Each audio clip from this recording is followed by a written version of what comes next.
into video editing. You think it's cool, and it could be a cool career. Well, what do you need to learn in order to fast track that to get started on your video editing career? This video is not the how, it's the what. It's orientation. So get out your notes app and let's begin.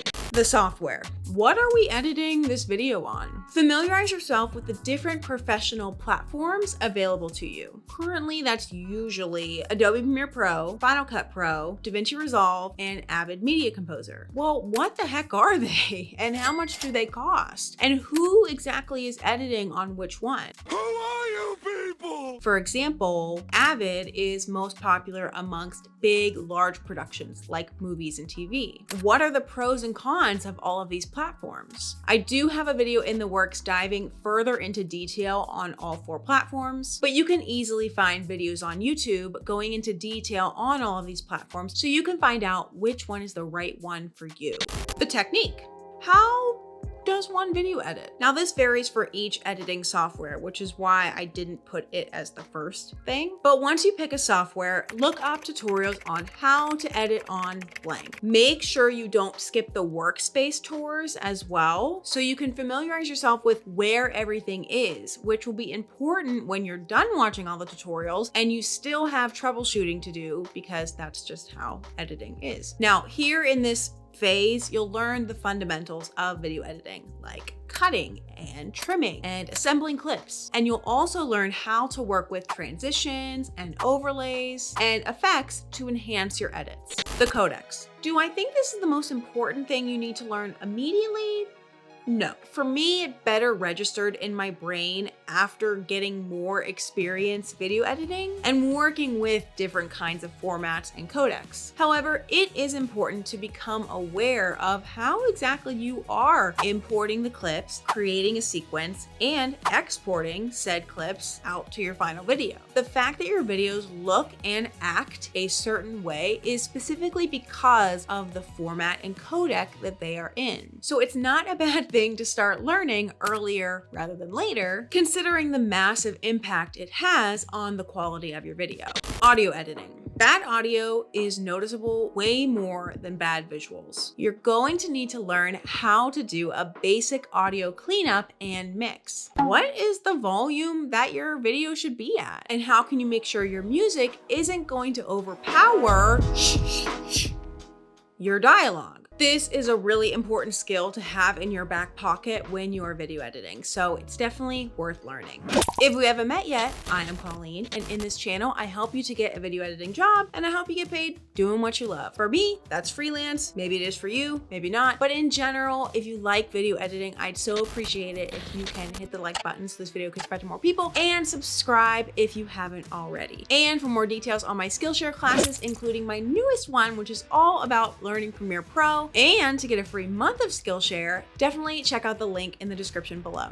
Color correction and grading. What is the difference between color correction and grading? How do you do a basic color balance on a clip? What is contrast and exposure and saturation and hue? Now more than ever, these editing platforms are packed with the features that you need to properly color correct and grade your clips. So it's worth taking the time to learn your way around color correction.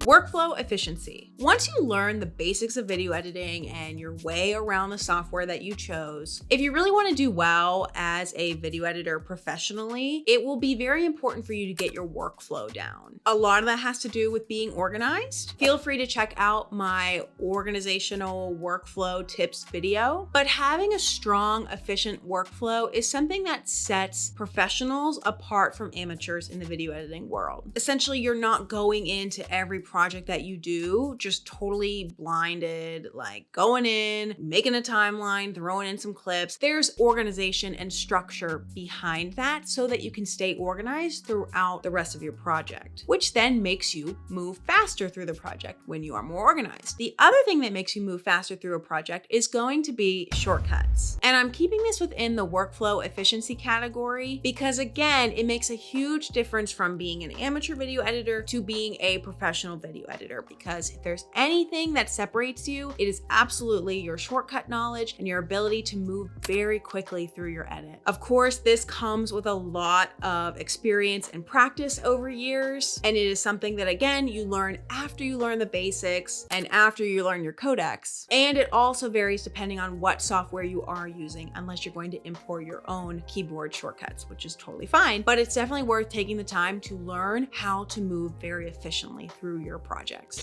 Storytelling. You know, I did go to film school, and one of my very favorite classes, which I feel it was so underrated on the importance of taking it as a video editor, but you had to take it no matter what. It was called narrative structure. We had a narrative structure and a visual structure. Yeah, visual structure was important. I feel like narrative structure was so much more important for me as a video editor, and understanding the fundamentals of storytelling and then taking that knowledge and thinking, how can I use that to be a better video editor, which is definitely up for interpretation, and video editing is quite vast depending on what you're working on, but absolutely understanding story structure, understanding tension and comedy, understanding how to evoke emotion. A lot of that comes through with editing and is supported by editing and can be ruined by editing. Absolutely is worth taking the time to learn. Motion graphics and animation. Now, should you go ahead and learn motion graphics and animation outright? No, that is a huge undertaking to learn and are two very different skill sets and should be respected separately. However, there are plenty of times as a video editor that I have needed to understand motion graphics, even from a very basic standpoint, and understanding the fundamentals of good animation, which then helps a lot of your motion graphics. A very basic understanding of this could involve you just messing around with keyframes and learning to move things around and how things move exactly and how fast they move and what looks good whenever it's moving and what looks cheesy when it's moving, how to implement a soft landing to that movement instead of just a hard landing. I know it's not ideal what I'm going to say, but one thing that very much helped me in learning motion graphics was having a subscription to, in my case, it was Envato, but you could also look at Motion Array, and I think Storyblocks may offer it as well, where you pay for a subscription and then you're able to download all sorts of things. And one of those things is After Effects templates and Premiere Pro Mogurt templates, motion graphics. Downloading these templates and opening them up in After Effects, if you use Creative Cloud and Adobe Premiere Pro, then download an After Effects template and open it up and check it out. Check out what an already pre-made effect looks like, whether that is like a full video template or just one animation, one text overlay animation, one lower third that's animated. How does that look in After Effects? How do the keyframes look? What do the layers look like? What's all included? That was so helpful for me in understanding motion graphics better by seeing a full effect and how it's laid out in After Effects, rather than me just going into After Effects or messing around in Premiere and trying to make something. Yes, you can do it, but sometimes it's nice seeing how something is already done and how it's done right, so then you can mimic that in your future projects.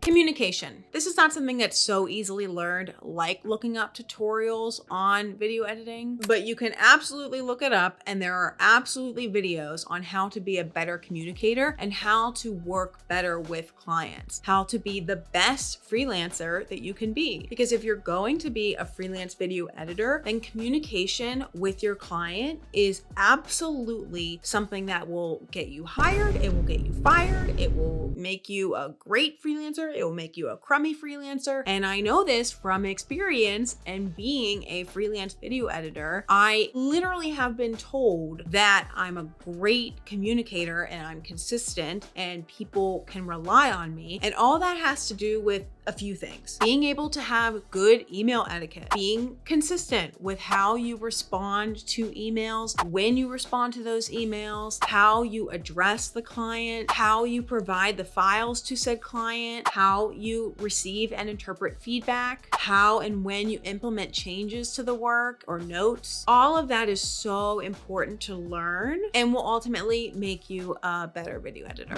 Now, by this time, you may be wondering, gee, thanks, Colleen, for telling me what to learn, but how about some actual concrete lessons that we can learn from?